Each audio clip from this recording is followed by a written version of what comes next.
Hello বন্ধুরা, freedom টিউটোরিয়ালসে আপনাদের সবাইকে স্বাগতম। তো অনেকদিন পর আবারও চলে আসলাম। তো আমি আপনাদেরকে বলেছিলাম একটা প্রজেক্ট, মানে একটা রেসপন্সিভ প্রজেক্ট করব। তো মূলত রেসপন্সিভ প্রজেক্ট বলতে একটা রেসপন্সিভ ল্যান্ডিং পেজ করব আমরা, ওয়ান পেজ আর কি। তো এটা মূলত হচ্ছে এই যে আমি প্রজেক্টটা আপনাদেরকে করে দেখাবো, এটা হচ্ছে ডেমো, ঠিক আছে।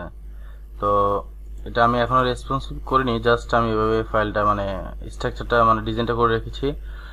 এটা আমি রেসপন্সিভ করব আপনাদেরকে দেখানোর সময়, যখন আমি মূলত এটা আবার করব আপনাদের জন্য লাইভ, তখন আপনারা দেখতে পারবেন যে রেসপন্সিভটা কিভাবে করে। আর আশা করি রেসপন্সিভটা আমি না করে দিলে আপনারা করতে পারবেন, যদি আপনারা আমার এর আগে মানে টিউটোরিয়াল সিরিজটা দেখে থাকেন। তো আমি এর আগে একটা লং সেম মানে টিউটোরিয়াল তৈরি করেছিলাম। তো যাই হোক, এখানে দেখেন যে মানে আমি গ্রেডিয়েন্ট ব্যাকগ্রাউন্ড দিয়েছি হোভারে, আর এটা হচ্ছে ট্রান্সপারেন্ট ব্যাকগ্রাউন্ড কালার।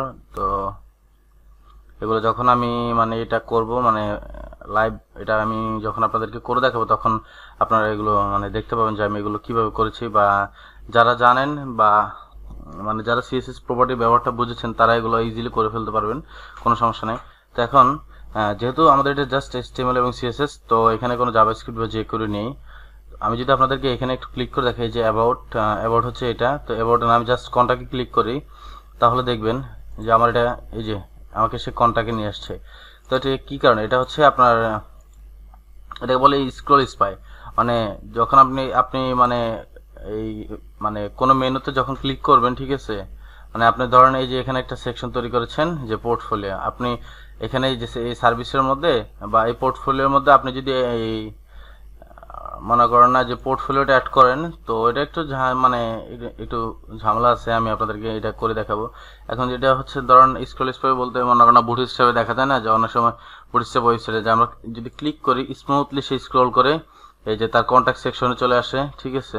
এই যে দেখেন আমি যদি পোর্টফোলিওতে ক্লিক করি এই যে পোর্টফোলিও চলে আসছে, ঠিক আছে। জাস্ট এখানে আমার সেকশনগুলো ছোট, যার কারণে সেরকম দেখাচ্ছে, আর আমি এখানে কিছু অ্যানিমেশন দিয়েছি, ঠিক আছে। এগুলো জাস্ট এভাবে অ্যানিমেশন দিয়ে রেখেছি আপনাদের দেখানোর জন্য, এই যে দেখেন, ঠিক আছে। আর এখানে আমি বক্স শ্যাডো ব্যবহার করেছি, ঠিক আছে। এটা হচ্ছে অ্যাবাউট সেকশন।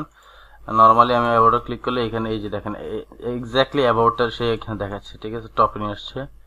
আমি যদি সার্ভিসে ক্লিক করি এই যে দেখেন সার্ভিসটা নিয়ে আসছে।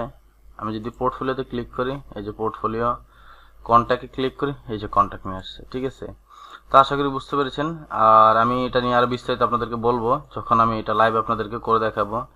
তো আজকে এ পর্যন্তই, ঠিক আছে। আমি আপনাদেরকে জাস্ট ডেমোটা দেখালাম। তো সবাই ভালো থাকবেন, ধন্যবাদ। আর একটা কথা বলতে চাই যে আমি দেখেছি যে অনেকে আসলে কি করে যে মানে সম্পূর্ণ টিউটোরিয়াল দেখতে চায় না, আর অনেকে কমেন্ট করে যে ভাই ভিডিও অনেক বড় হয়ে গিয়েছে বা এত বড় টিউটোরিয়াল দেখাটা আসলে সম্ভব না। তো আপনি যদি এর থেকে এগুলো তো ছোট টিউটোরিয়াল, এর থেকে বড় টিউটোরিয়াল আসলে তখন কিন্তু মনে করেন আপনি যদি ইগনোর করে যান তখন কিন্তু আপনি কাজ শিখতে পারবেন না। এখনই যদি আপনি অভ্যাসটা না করেন, ঠিক আছে, একটু আনইজি ফিল হবে, স্বাভাবিক। আমি টিউটোরিয়াল করার সময় আমারও আনইজি ফিল হয়, কারণ দেখা যায় যে অনেক লং হয়ে যায়, তখন আমার নিজেরই আসলে একটু আনইজি ফিল হয়। তো আপনার আস্তে আস্তে এটাকে মানে অভ্যাসে পরিণত করতে হবে আপনি যদি এই লাইনে প্রফেশনালি কাজ করতে চান, ঠিক আছে। আর আমার ভিডিওগুলো ভালো লাগলে অবশ্যই আপনার বন্ধুদের সাথে শেয়ার করবেন, আপনার ফেসবুকে শেয়ার করবেন, আর চ্যানেলটা সাবস্ক্রাইব করবেন। তো সবাই ভালো থাকবেন, ধন্যবাদ।